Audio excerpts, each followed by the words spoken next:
Fala pessoal, mais um vídeo aqui pro canal sobre os temas de termodinâmica.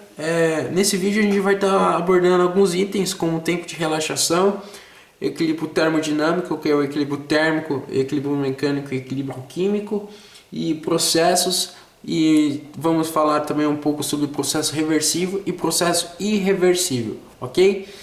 Tempo de relaxação é o tempo que demora para que o equilíbrio térmico seja alcançado. Quando um sistema é isolado e abandonado a si mesmo, em geral, suas propriedades variarão com o tempo, se inicialmente há diferenças de temperatura entre partes do sistema.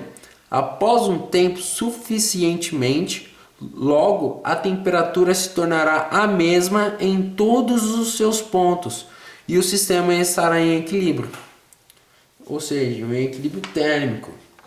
Se existir variações na pressão ou na tensão elástica dentro do sistema, partes do sistema podem se mover ou se expandir ou contrair. Finalmente, esses movimentos de expansões e contrações cessarão e quando isto ocorrer, diremos que o sistema estará em equilíbrio mecânico. Porém, isso não significa que a pressão seja a mesma em todos os seus pontos. Exemplo: considere-se uma coluna vertical de fluido no campo gravitacional da Terra. A pressão no fluido decresce com o aumento de altura, mas cada elemento do fluido está em equilíbrio mecânico sob a influência de seu próprio peso e uma força para cima igual que a que surge da diferença de pressão entre a superfície superior e a inferior. E equilíbrio químico. Suponhamos um sistema que contenha substâncias que possam reagir quimicamente. Após se escoar um tempo suficientemente longo, todas as suas reações químicas possíveis terão se efetuado e, portanto, o sistema estará em equilíbrio químico. Um sistema em um equilíbrio térmico, mecânico e químico é considerado um sistema em um equilíbrio termodinâmico. Vamos falar agora sobre o que diz respeito de processos.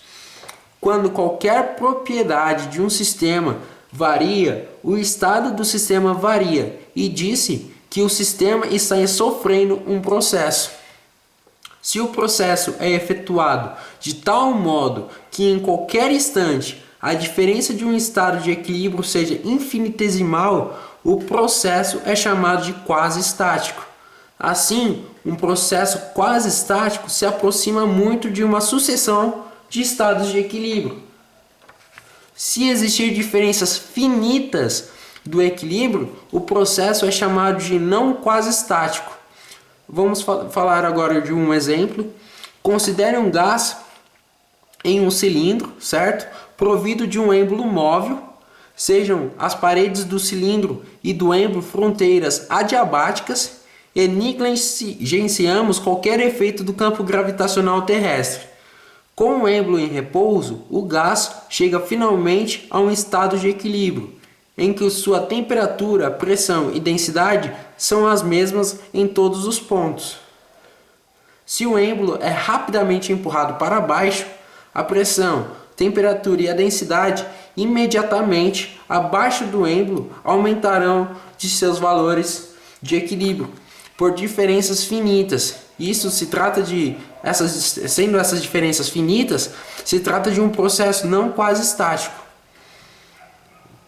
Para comprimir um gás de modo quase estático, o êmbolo deve ser empurrado muito lentamente para que os processos de propagação de ondas e amortecimento viscoso e condução térmica possam realizar em cada instante um estado que seja essencialmente de equilíbrio, tanto mecânico quanto térmico.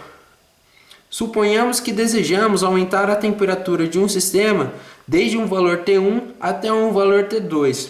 A temperatura poderia ser aumentada por inclusão do sistema em uma fronteira diatérmica e mantendo-se as vizinhanças do sistema a temperatura T2. O processo não seria quase estático. Entretanto, porque a temperatura iria aumentar mais rapidamente nas proximidades da fronteira do que nos pontos internos, e o sistema não ia passar por uma sucessão de estados de equilíbrio.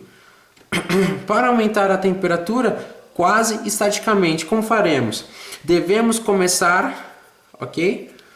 Com as vizinhanças, a temperatura inicial T1 e aumentar essa temperatura com uma lentidão suficiente para que em todos os momentos ela seja maior que o sistema, que a temperatura que o sistema tem, somente por uma diferença infinitesimal. Então, devemos aumentar essa temperatura bem lentamente, de modo que seja maior do que do sistema, ok? E essa diferença seja infinitesimal. Muitos processos são caracterizados pelo fato de alguma propriedade do sistema permanece constante durante o processo. Processo com volume constante é chamado de processo isocórico ou isovolumétrico. Pressão constante é chamado de isobárico, processo isobárico ou isopiésico. E processo com temperatura constante é chamado de processo isotérmico. Processo adiabático, cujo o sistema é envolto por uma fronteira adiabática. O processo adiabático é um processo que não apresenta transferência de calor. Isso significa que o sistema será termicamente isolado, de modo que a transferência de calor, ok, seja desprezível. O processo reversível é definido como aquele cujo sentido pode ser invertido, ou seja, a recíproca vale. Portanto, se ele pode ser invertido por uma variação infinitesimal em alguma propriedade do sistema. Assim, se a temperatura de um sistema dentro de uma fronteira diatérmica for sempre ligeiramente menor que a das vizinhanças, haverá um fluxo de calor das vizinhanças para o sistema. Entretanto, se a temperatura do sistema for ligeiramente maior que a das vizinhanças, haverá um fluxo de calor no sentido oposto.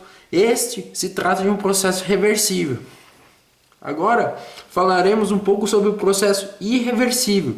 Se houver uma diferença finita de temperatura entre o sistema e as vizinhanças, o sentido do fluxo de calor não poderá ser invertido por uma variação infinitesimal da temperatura do sistema.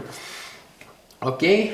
Em outras palavras, podemos dizer que o processo irreversível é aquele em que o sistema, uma vez que atingido o estado final de equilíbrio, não retorna ao estado inicial, ou quaisquer estados intermediários sem ação de agentes externos.